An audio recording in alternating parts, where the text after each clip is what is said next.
When red tide blooms off Florida's coast, you understandably have many questions and concerns. Will my family member with asthma be okay? Is it safe to walk my pet near the beach? Is it safe to go fishing? Where can I find information I can trust?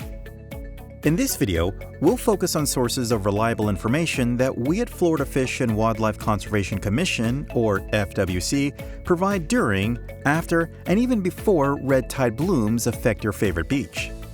In addition, we'll introduce some of our valued partners and their contributions to the collaborative effort addressing red tide. This information will be valuable, whether you're a member of the public with questions or someone looking for informative resources to share. Want information on current red tide conditions? Check the map. You've heard on the news that there's a large red tide event, also described as a bloom, along Florida's coast.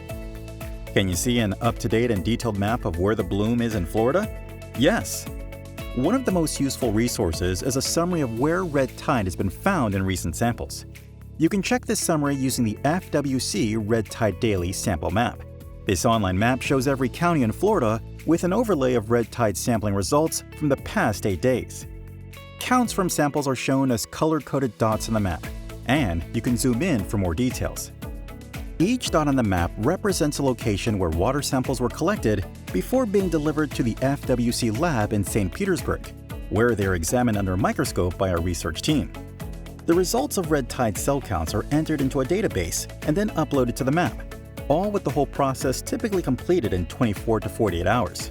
If you're interested, you can click on each dot for more information, such as when the sample was taken, level of red tide, the exact location, and more. The daily sample map is updated multiple times throughout the day and shows the past 8 days of sampling.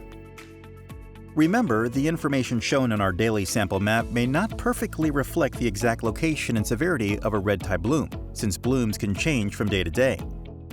You can access the Red Tide Daily Sample Map on our Red Tide homepage at myfwc.com/red tide. Short-term forecasting tools that use red tide data to predict bloom conditions are also available. Want more resources? The FWC Red Tide homepage, myfwc.com/red tide, contains numerous links to helpful information that will allow you to make informed decisions about your planned activities. It includes answers to frequently asked questions about red tide and its associated impacts. Phone numbers like the Fish Kill Hotline, where you can report fish kills that often accompany red tide events, and links to resources maintained by our partners, such as Florida's Poison Control Centers, where you can get help if you're experiencing symptoms you believe are caused by red tide.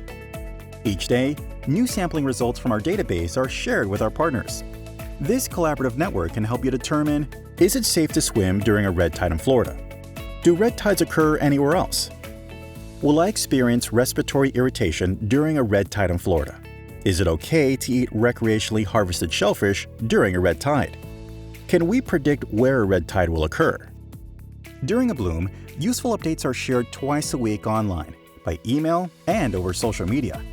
You can sign up on our website to receive these free automated updates through FWC's Gov Delivery service. Looking for red tide resources for students, teachers, visitors, and residents? We've centralized some of the most commonly asked questions about red tide on rack cards, with online versions available in 8 languages. Our website also has information about past blooms, fact sheets on red tide, and business cards with helpful contacts and a link to more information. We've also developed videos and key topics like the one you're currently watching.